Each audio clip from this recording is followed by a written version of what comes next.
పాటుగా మరో అంశం ఇక చూసిర్రా ఇది ఎవరైనా తెలంగాణ రాష్ట్ర ముఖ్యమంత్రి రేవంత్ రెడ్డి అట. రేవంత్ రెడ్డి ఏమన్నాడు తెలుసా?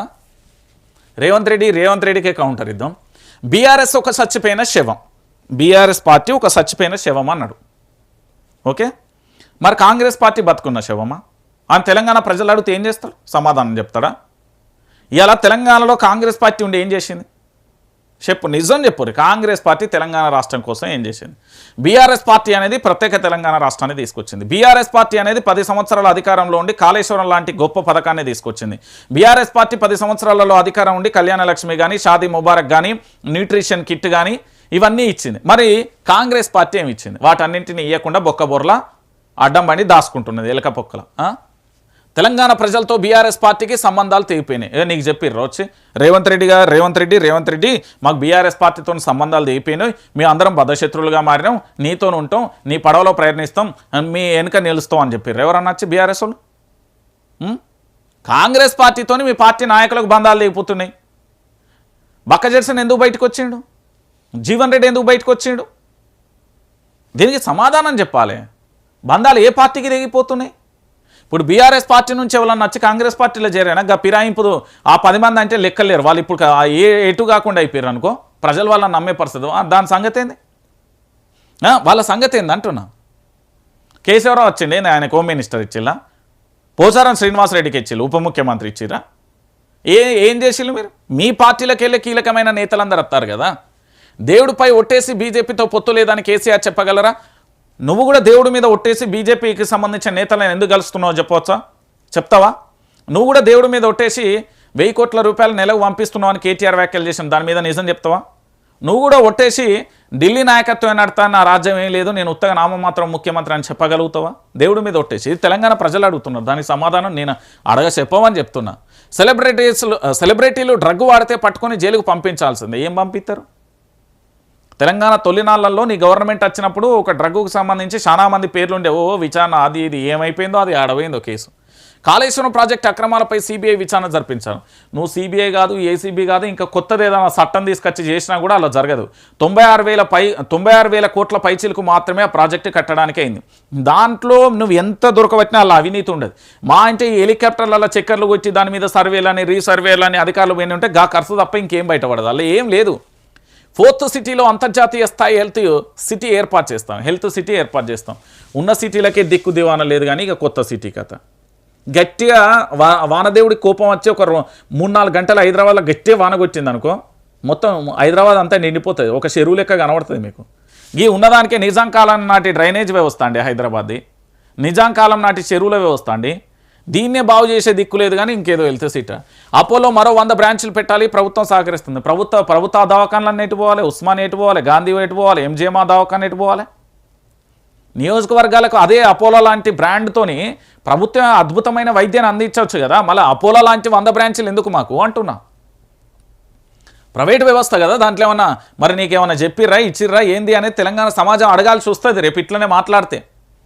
తెలంగాణలో అపోలో ఎందుకు? మా ఉస్మానియాకి సంబంధించి దవాఖాన ఉన్నది, గాంధీ దవాఖాన ఉన్నది, ఎంజిఎం అంటే దవాఖాన ఉన్నది. ఈ దవాఖానలకు సంబంధించి ఇంకా అద్భుతంగా చేస్తాం. ఇలాంటి ఇంకా వాళ్ళకి కావాల్సిన ఎక్విప్మెంట్ అందించేసి మంచిగా వైద్యానికి సంబంధించి నాణ్యమైన ప్రమాణాలతో మేము నడిపిస్తామని చెప్పొచ్చు కదా. విదేశీ రోగుల కోసం ఎయిర్పోర్ట్లో ప్రత్యేక గ్రీన్ ఛానల్. విదేశీ రోగులు ఉన్న ఇక్కడ తెలంగాణ రోగులందరినీ పక్కన పెట్టింది కానీ విదేశీ రోగులట. కన్నతల్లికి బువ్వ పెట్టినాడు, పిన్నతల్లికి గాజులో షీరో కొనిచ్చిండను వెనకటో సామెత ఉంటుంది. గట్లనే అయిపోయింది అంటారు తెలంగాణ ప్రాంత ప్రజలు. ఏం చెప్తామండి? మహిళా భద్రత, ప్రభుత్వ భూముల పరిరక్షణకే మా ప్రాధాన్యత. ఏంది భూముల పరిరక్షణక? మీ పొంగులైతే భూములు కబ్జా చేసిండని ఆ పల్లవి షా, దాంతోపాటు ఆయన పేరు అమిత్ షా అనుకుంటా, ఇంకో ఆయన పేరు ఏదో ఉంటుంది, వాళ్ళే ప్రెస్ మీట్ పెట్టిల్లు కదా. దాని సంగతి ఏందో చెప్పు. ఈ భూముల పరిరక్షణ మీ పార్టీలో ఉండే జడ్చర్ల ఎమ్మెల్యే అనూరు రెడ్డికి సంబంధించి ఆయనే చెప్పిండు కదా, దాని సంగతి ఏందో చెప్పు. మీ పార్టీకి సంబంధించి చాలామంది కబ్జా చేసిల్లు కదా, దాని గురించి చెప్పు. ఈ రాష్ట్రానికి సంబంధించిన ఉప ముఖ్యమంత్రి రిలీజ్ చేసిన హైడ్రాకు సంబంధించిన దాంట్లో అక్రమ కట్టడాలు జరిగినాయి, దాని సంగతి చెప్పు. మీ కుటుంబ సభ్యులందరూ కూడా దుర్గం చెరువు దగ్గర అదేంది బఫర్ జోన్లో ఉన్నారు, దాని సంగతి చెప్పు. ఇవన్నీ పక్కన పెట్టి బీఆర్ఎస్ అట. బీఆర్ఎస్ ఎప్పుడు చచ్చిపోతుంది? మరణం లేని పార్టీ ఏదైనా ఉన్నదంటే అది బీఆర్ఎస్ పార్టీ.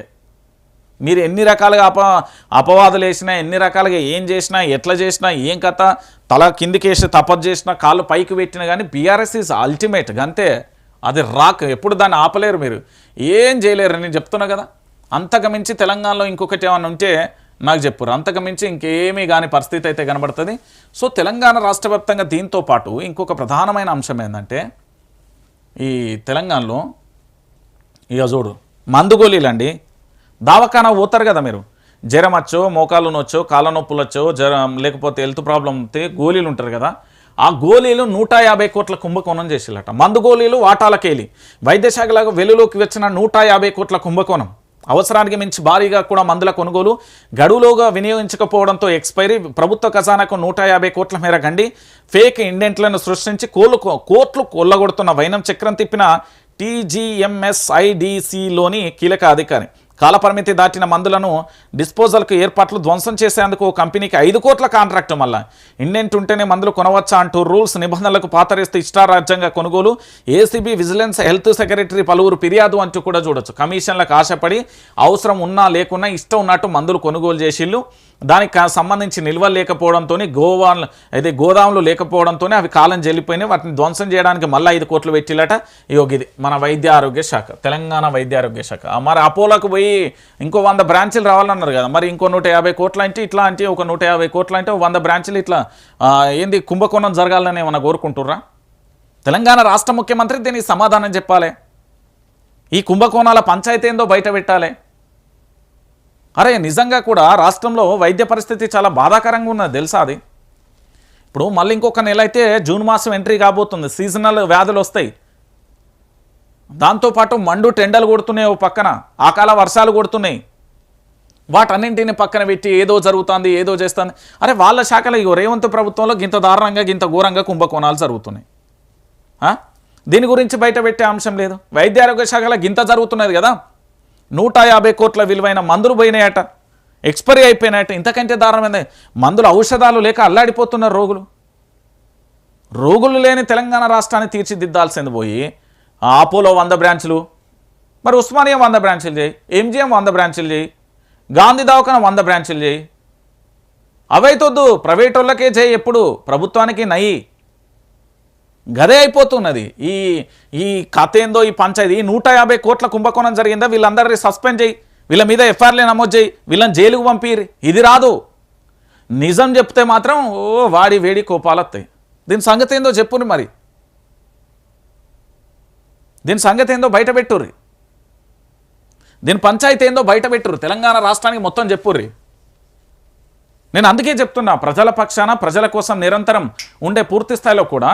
సో వైఆర్టీవీకి సంబంధించి ఎందుకంటే చాలా అంశాలు ఉంటాయి. ఒకసారి మీరు చూడురి.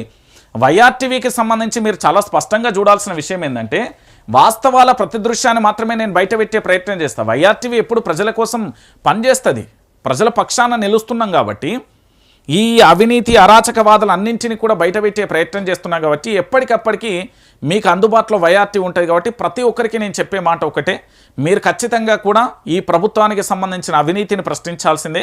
వాస్తవాలను మనం బయట పెడదాం, నిజాలను వెలికి తీసే ప్రయత్నం చేద్దాం.